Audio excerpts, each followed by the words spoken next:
All right, Mr. and Mrs. Employer, I have for you today on the Urban League job scene a young, energetic, educated, dynamic, goal-oriented young fella that is looking for a job. His name is Daryl Max. I want to remind you in front that once you've heard his presentation, if you're interested in talking to him, you call Sheila or I at the Urban League, George Rankins or Sheila Marcus, 280-2600, okay? Daryl Max. Let me ask you first, Daryl, if you could walk out of here today and into the career of your lifetime, what would that be? United States Senator. That's your goal? That's correct. You're going to be a United States Senator? That's a good start anyway. Okay. Well, I guess you're going to start a little lower than that. Of course. So first, let's talk about your educational background. Well, I've graduated from Catlin Gable. I had honors, as a matter of fact, with the track and field basketball. I had honors in the athletic and educational aspects of it. I was the first black recipient of the Sportsmanship Award, which is only held every 4 years at the school. I've been involved with the Portland Chamber of Commerce, the Youth Advisory Council under Neil Goldsmith, then mayor. I've also been involved with the Junior Chamber of Commerce. In college, I was involved and represented the School of Glendale with the Glendale Chamber of Commerce. I was president and vice president of the Black Student Union. Glendale? That's in the city of Phoenix, Glendale, Arizona. Glendale, a college? Yes, Glendale Community College. Oh, okay. You attended Glendale? Yes, I did, sir. Okay. Do you have a degree at this point? Not right now, no. Right now I need to find a job that I can, help me succeed as finance your education. That's correct. And you're going to go on and get your degree. That's correct. Career goal? I mean, I would like to become a lawyer. First, I'd like to get a good background in political science. I have a good aptitude for humanitarian endeavorments such as philosophy, psychology. Those are my strengths. Well, let's see if we can give you an opportunity to point some of your strengths out here to potential employers to get you employed, to get you to the school, to get you to become a lawyer. Some of your background, your work experience. Now, Daryl, you are already employed on a part-time basis, right? Correct. Give us a little bit of description of that experience. Okay, I'm an employee at the wards at Jansen Beach. My function there is a lead credit clerk. My job duties are to be a representative of the company to customers. We are the first ones to hear problems and complaints, and it's a very challenging job. Basically, what my function is, instead of just working in just one department, we have merged the catalog store and the credit department into one. And so I basically not only try to adjust credit problems as far as people is concerned, I also have the opportunity to take orders, check up on items that have been sent to the store, make sure that they're filled, make sure that they're sent. Do you have a great deal of people contact? Oh, yes, constantly. And it's also my understanding that there's some computer work in. Oh, yes, that's a CRT, IBM personal computer. That's a standard computer for our company. We just installed a new computer. It's an Iris computer. It's an IBM also. And I have been recommended for the job to run that for the invoice records. Let's talk about some of the other experience. You in Phoenix? You worked Yes, I had numerous jobs in Phoenix as youth programs there. I worked with the Internal Revenue Department as a assistant auditor clerk. I worked for the Phoenix Baptist Hospital as an X-ray assistant technician. Excuse me, as a clerk, does that mean you've got clerical skills, Yes. or is that just one of those terms we use? What are your clerical skills? My clerical skills, I'm typist, about 50 words a minute. I don't have any shorthand skills. Okay. I guess. But you have worked in office. You have general office practice. Adding machines, 10 key. Would you be interested in that kind of work if we're offered locally? Sure, I would. What other kinds of things would you really be interested in? Basically, I'm looking for an employer who is willing to take someone who is a dedicated person. I believe that companies nowadays need to have people who give 100%, not just because it's just the money aspects of it, but because they feel that the company cares for them. I think that's the key for a person to find a good employer. And you think Daryl Max fits that category? Oh, yes, I do. Well, let me tell you, I believe I would have to agree with that. The brief experience I've had with you, I consider you an outstanding individual. And I'm certainly hoping, Daryl, that the Urban League job scene will get some calls from employers to discuss you. Again, I remind you, if you're interested in talking to Daryl Max, who is in the files, client files for employment at the Urban League, call Sheila Marcus or myself, George Rankins, at the Urban League, 280-2600. Thanks for visiting with us, Daryl. Thank you so much, sir. This month's job scene is going to deal with careers on the police force. If you've never given any thought to that kind of a career, please listen closely because we've got some excellent information for you. My guest today, Dwight Ford, who is an officer with the City of Portland's police force, and Trooper Aaron Olson, who is a police officer with the State of Oregon's police force. Now, keep those separate, and they are going to show you what it is like being either a city police officer or a state police officer. What I'd like to start out with, guest, is the very first, and in my view, one of the most important things in trying to direct people into police work is let's try to help eliminate some of the myths that are usually brought about, especially from TV, the Hill Street Blues and those kind of people. For example, I don't want to be a police officer because I don't want to shoot anybody. How do you respond to those kind of negatives? As far as my response to that is that the illustration that television portrays of the police officer is inaccurate. A police officer is not involved in a shooting every 8-hour shift that he or she works. In fact, statistics have proved that a majority of police officers, very few are involved in a shooting situation. Statistics are, the odds are about 100 to 2 that a police officer will be involved in a shooting incident during their career.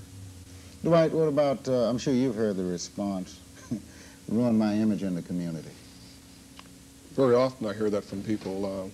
That is a major concern in the minority community many times because traditionally it has not been a job that minorities have really gotten into. My response is, if you're worried about your image, then you may not want a job. This happens to be a very well-paying, good career opportunity for people, and they need to get beyond that, I think. And then that still might not convince an individual. I know very little about police work. How can I learn something about it? What about ride-alongs? What about visiting your office? What about seeing some of the things you do? Can those things be arranged if I'm really interested in becoming a police officer? One of the first things I do after I've interviewed a prospective applicant is I suggest that they, in fact, do go on a ride-along. What is a ride-along, Dwight? A ride-along is a program that the Portland Police Bureau has where a person interested in police work or just a citizen can request that they ride with an officer for a shift, half shift, an hour, 2 hours, 8 hours, however long they choose to ride, and really see what it's like firsthand. That helps people make up their mind, and I've found that it's the determining factor many times. Do we have something you could use to introduce me into state police? I know very little about it. Anything like the ride-along, Aaron? The state police, we do not have a ride-along program. The policy on the state police is that if a person would like to ride with a police officer, one of our troopers, they would have to clear it through the station commander of the individual office. The main reason for that is liability purposes. Well, I think it's very important. I want to start with you, Trooper Olson, because you are actually recruiting. And you're going to be, the state police force is going to be hiring people very soon. So let's start out with you talking about how do I go about applying? First of all, to be eligible to apply with the Oregon State Police, a person needs to be at least 21 years of age. They also need to be a United States citizen as well as having at least a high school diploma or equivalent. The second requirement is that the person has a valid operator's license, either in the state of Oregon or out of the state of Oregon. As far as your driving record, it must be sufficiently clean as far as driving violations.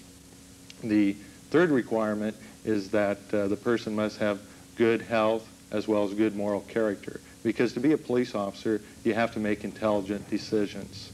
The other requirements are that if a person does wear glasses or corrective lenses, their maximum uncorrected vision is 20/80 in each eye, and that must be corrected with the aid of lenses or glasses to 20/20. And the other requirement is that they have no felony conviction for a criminal history. No felony conviction. That's correct. I think people should fully understand that, because I think some people have some misunderstanding in that area. Now, before Dwight, the city police is a little different as I understand it, but I think some people become confused when we talk about state police versus city police. You want to explain what a state police officer is? And another interesting point about your job is in the state of Oregon, we call you state police, not highway patrol. Is that correct? That's correct. Clarify that for us. In the United States, there are highway patrol organizations as well as state police organizations. The state police here in Oregon operates on the state police concept, which means that we are a complete law enforcement agency. We investigate criminal complaints where the highway patrol does not.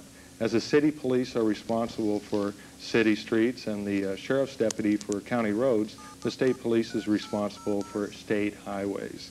And the difference between us and the highway patrol is that the highway patrol is just patrolling on the highways.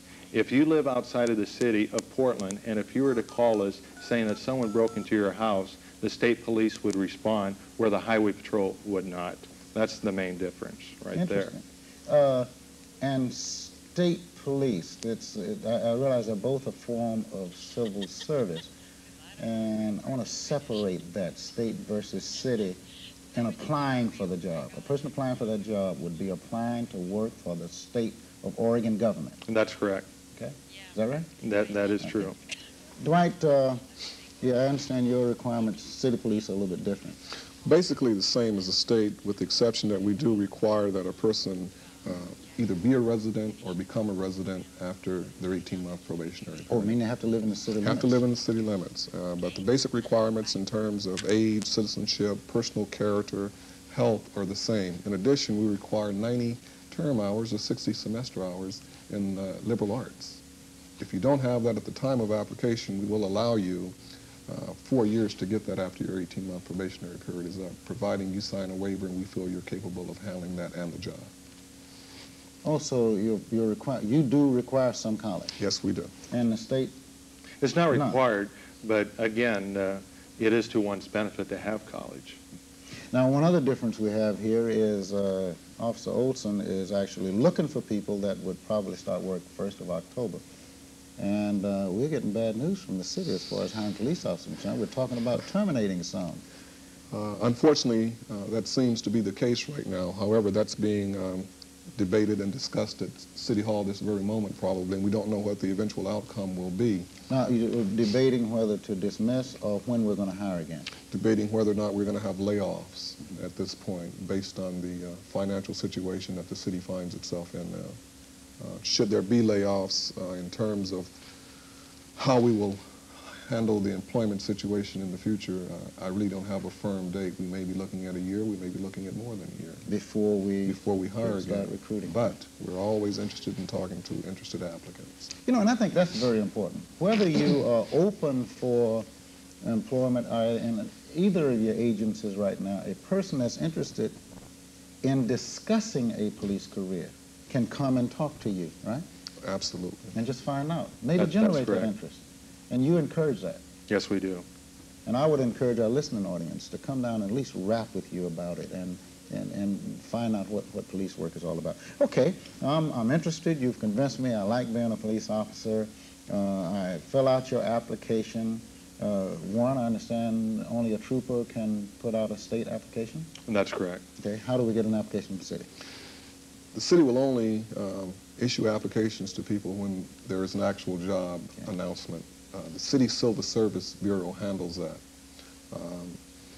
People can come through me and I can refer them and tell them eventually when the process will open up, given the information that I get from Civil Service. Good. Now, before we go to the next step, I want to talk about, I fill out the application, where do I go next, the examination. But before I do that, You've both made an invitation. How, Dwight, can one get in touch with you? I can be reached from 9 to 5, Monday through Friday at 796-3200. If you don't want to call, feel free to come in at 1111 Southwest 2nd in Portland, room 1542 in the Justice Center downtown. Let's do those numbers again. Okay. Telephone number 796-3200. Address 1111 Southwest 2nd, room 1542. And that's from 9 to 5, Monday through Friday. Trooper Olson, how are we going to find you? As we're all aware of, the state of Oregon, there's 36 counties here in the state of Oregon. We have 25 offices and 21 outposts. Right now, I'd like to go in further detail that the state police, we have a recruiting campaign. We have 6 people who are strategically located throughout the state of Oregon.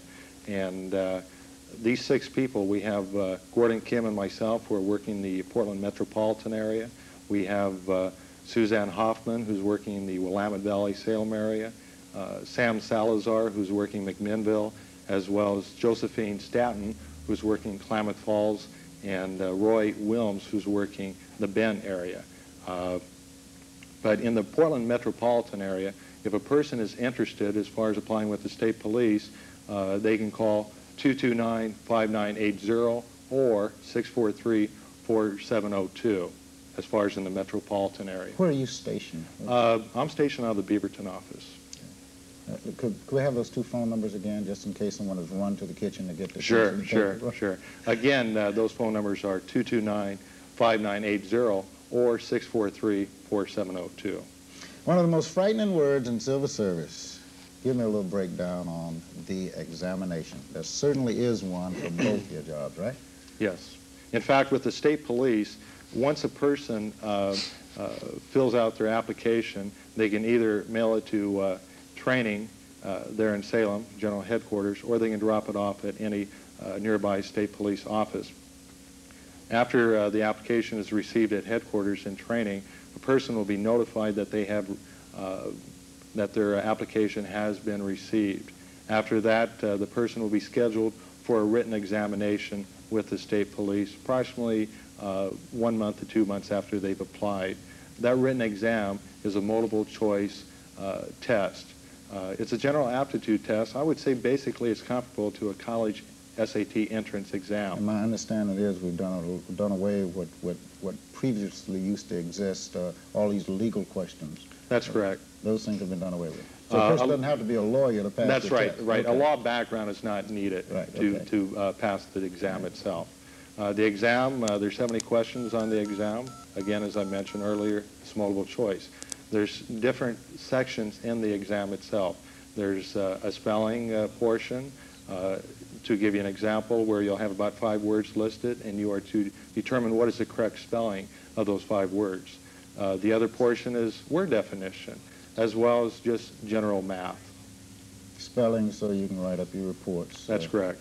Things that you don't have to do on TV. If police officers on TV don't have to write up reports. And maybe just once in a while. Hill Street Blues, I think. But spelling and just what other kinds of things would one need to know? As far as the written exam, that covers basically the entirety of the written exam. After the written exam, there will be a background investigation on the applicant. If the person is successful as far as the background investigation, there will be a scheduled oral board. And basically, the oral board consists of questions dealing with the applicant's ability to make decisions, because we're looking at a person who can make intelligent decisions as they're facing the public in the line of their duties.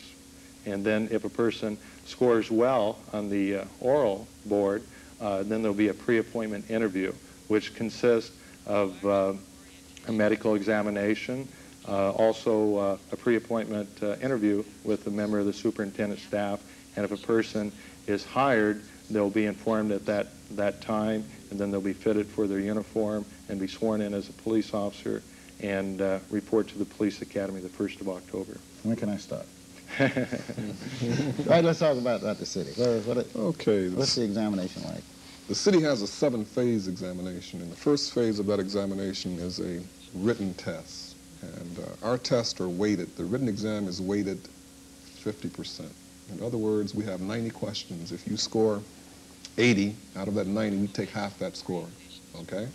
The written test itself consists of a memory and observation portion where you're shown a set of photos, and later on in the exam process you are asked, what is this guy's name, what crime did he commit, what distinguishing features did he have. There's also a reading comprehension part of the exam where you're given a situation and then you're given a series of answers based on the paragraph above, which answer best suits what that paragraph said.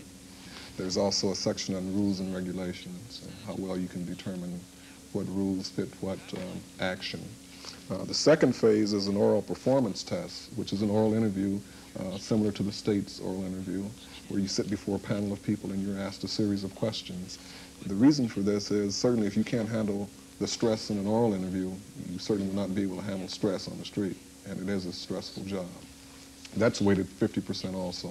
So you take half these two scores and you come up with your final score on the eligible list. The third phase is a pass, no pass writing skills test. Again, we're looking for spelling, punctuation, sentence structure, etc. You got to write reports. One of the biggest parts of this job is writing good reports. Phase 4 is a pass, no pass physical capabilities performance exam, where you run the equivalent of a 440-yard run, scale a 5-foot wall. Another part of that process involves... Are we still scaling that 5-foot wall? Still scaling that 5-foot wall because when you're out chasing the bad guys, you have to scale 5-foot walls sometimes. It does happen. I thought they had done away with the 5-foot wall because they said they did some research and found no police officer had ever been caught scaling a 5-foot wall in the performance of his duty. Don't think that's and true. They said it used to eliminate the ladies. It doesn't anymore. We found that it has been a problem for female applicants, but given the time to get the upper body strength a little better, they've done well. There's another part of that exam that requires that you carry a 50-pound weight and be able to pull a trigger on a revolver 6 times. We've had some people that couldn't squeeze the trigger on a revolver, and consequently they did not make it. Most of these tests are usually checked for validity and job relevance.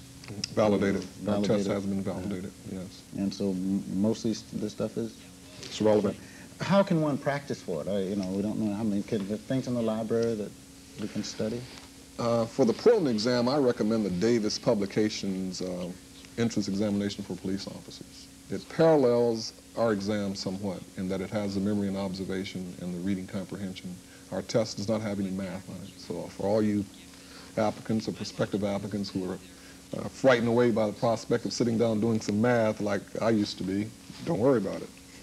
Troop Olson, we have some appalling statistics throughout our state with minorities on our state police force, so we are really searching very hard out of this community. Is that true? Could you run those Yes, statistics? yes, it is. On the state police, we have 854 police officers.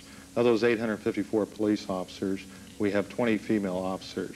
2 of those 20 female officers are minorities. As far as the male representation of minorities, we have 1 black, we have 7 Hispanics, 5 Asians, and 5 American Indian males. The state police is putting an emphasis on minorities and females in this recruiting campaign because we want to make these people aware that the state police is interested in them as far as applying. One other question for you. What's the starting salary for city police? Currently, the starting salary is $1,812 a month. And I know that state police start at $1,709 and are still negotiating, so the income may change by the time you apply. It is another career field. You have the phone numbers and the addresses from both of these officers. You can contact them at their police stations. In addition to that, you can talk to Sheila and I at the Urban League, 280-2600. We're still at number 10, North Russell. Thank you for visiting with us, both of you. This has been the Urban League Job Scene, and I'm George Rankins. Next, we'll talk to Sheila and her announcements. Hi, I'm Sheila Marcus, and this is your Urban League Job Scene announcements. The Urban League is planning a Black Festival in celebration of Juneteenth Day. The celebration is to be held on June 22nd. We're planning to make a really special event out of this, from having the Northwest barbecue cook-off to bands, games, and even more. Details to follow. The Urban League's annual dinner is scheduled for May 16th at the Red Lion Jansen Beach. Tickets are $25 each, and tickets may be bought at the Urban League at 10 North Russell. And we urge you to please come out, because if we all know the Urban League has a goal and an opportunity for those that need assistance with anything from employment to youth services to our senior services. So we all, in some way or another, benefit from having the Urban League. So please come out and join us for our annual dinner. The Bureau of Labor and Industries Apprenticeship and Training Division and the U.S. Department of Labor and Bureau of Apprenticeship Training will host Apprenticeship 85, a focus on your future. It will feature over 40 job-related exhibitors and nonprofit organizations with a special focus on women and minorities in non-traditional workplace. There will be many live demonstrations depicting the various skills for which are part of the training for the apprenticeship careers. Apprenticeship 85 is a great opportunity for young people to see a wide variety of apprenticeship occupations available to them and learn firsthand what it is to be an apprenticeship program and getting a proper training in on electrical to meat cutters to all kind of things. So please come out and take a look at the different opportunities that are open in apprenticeship. That date is July 29th, 30th, and 31st, and the place is Clackamas Town Center, and the hours are 10 to 9 p.m. And if you need to know those again, please locate me at the Urban League, and I will let you know a little bit more about where and when and more information on it. The Urban League Youth Services are accepting applications for summer employment on a first-come, first-served basis. Come in and ask for Terry Williamson at the Urban League at 10 North Russell. Again, I would like to remind you that we will be assisting the state police in recruiting for state troopers. The following contracts are open with TriMet. Printing bus passes for July and August, and that contract will close April 24th. Janitorial supplies, and they will stop accepting bids as of May 2nd. And temporary clerical services, and that will close on May 1st. For more information, call Lena Garcia at 239-6466. Again, her number is 239-6466, TriMet Engineering. Also, I would like to take this time to remind you that our Urban League job orientation class is held every Thursday between 9 and 12:30 at the Urban League at 10 North Russell. This is Sheila Marcus and your job scene announcements.